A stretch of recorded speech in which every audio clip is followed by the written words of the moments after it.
আসসালামু আলাইকুম রহমতুল্লাহ। আজকে একটা নতুন ভিডিও দেখাচ্ছি আপনাদেরকে। আমাদের কাছে অনেকে পাগড়ি চান, আমাদের আবায়ের সাথে অনেকে পাগড়ি নিতে চান, ইমাম খতিবরা বা সাধারণ ছাত্ররা যারা পাগড়ি নিতে চান। আমাদের কাছে 3 ধরনের পাগড়ি পাইবেন, একটু কাছাকাছি দেখেন। এটা হলো আমাদের নিজস্ব প্রোডাক্ট, আমাদের লিবাস তাকওয়ার আমরা সুতি কাপড় দিয়ে বানাইছি। আর এটা হলো আহ, আফগানি আফগানি পাগড়ি কালোটা, এটা হলো আফগানি পাগড়ি সাদাটা। ঠিক আছে, প্রথম থেকে যেটা আমাদের প্রোডাক্ট দেখাই, এটা আমরা এই বেশ বড়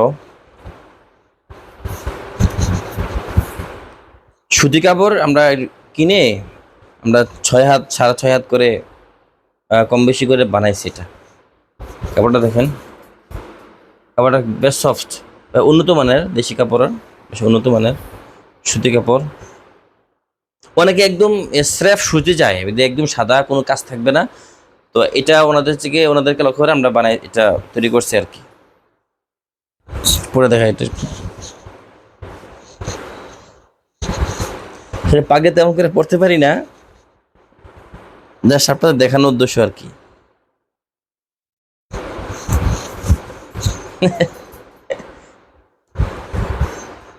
আচ্ছা, এরপরে এটা হলো কালো আফগানি পাগড়ি, কাপড়টা বেশ ভালো। যারা আফগানি পাগড়ি পছন্দ করেন এদের মধ্যে এই কালোটা অনেকে চায়, বেশ সুন্দর। আসলে আমরা তো একটু কালো মানুষ, তো যার কারণে আমাদের হয়তো কালোটা তেমন মানাবে না। যারা সুন্দর তাদের কালোটা সুন্দর মানাবে। বেশ বড়, 6 হাত 6.5 হাত হবে।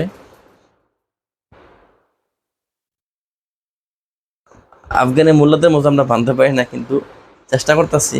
এই হুম পাগড়ি আল্লাহ রাসূলের দাইমে সুন্নাহ। অনেকে মনে করে পাগড়ি হলো নামাজের সুন্নত, না, পাগড়ি দাইমে সুন্নাহ। আল্লাহ রাসূল সাল্লাল্লাহু আলাইহি ওয়াসাল্লাম পাগড়ি পরতেন। আল্লাহ রাসূল কালো পাগড়ি পরে, হাদিসের মধ্যে আসছে, ফাতেমা মক্কার সময় সাহাবী বলছেন যে আল্লাহ রাসূলের মাথায় রাআইতু আলা রাসূলিন নবী আলাইহিস সালাম ইমামাতুন সাউদা, আমি পাগড়ি, কালো পাগড়ি দেখেছি। আল্লাহ রাসূল সাদা পাগড়ি পরেছে, সাদা কাপড় পছন্দ করতেন, কিন্তু কালো পাগড়ি পরেছে, এটা স্পষ্ট আছে। আর এই যে সাদাটা, সাদা আফগানি পাগড়ি, আল্লাহ রাসূল সাদা কাপড় পছন্দ করতেন এবং সাদা কাপড় পরতে মানুষকে উদ্বুদ্ধ করতেন। সাদার মধ্যে একটা শুভ্রতা, স্বচ্ছতা ভাব সবার মধ্যে থাকে। আমাদের হুজুরা সবাই সাদা কাপড় পরে, আমাদেরকে মানুষ শ্রদ্ধা করে, আমরা সবাই সাদা মানুষ। পরে দেখাই।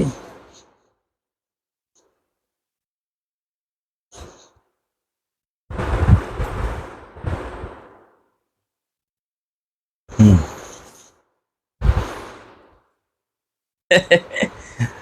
আজকে এতটুকুই। যারা নিতে চান যে পাগড়ি পাগড়ি কালো, একদম সাদা আছে, একদম সাদা, স্রেফ সাদা, আফগানি সাদা হবে আর আফগানি কালো হবে। যারা নিতে চান নিতে পারবেন, খুব মিনিমাম প্রাইসের মধ্যে আমরা দেওয়ার চেষ্টা করবো। আসসালামু আলাইকুম।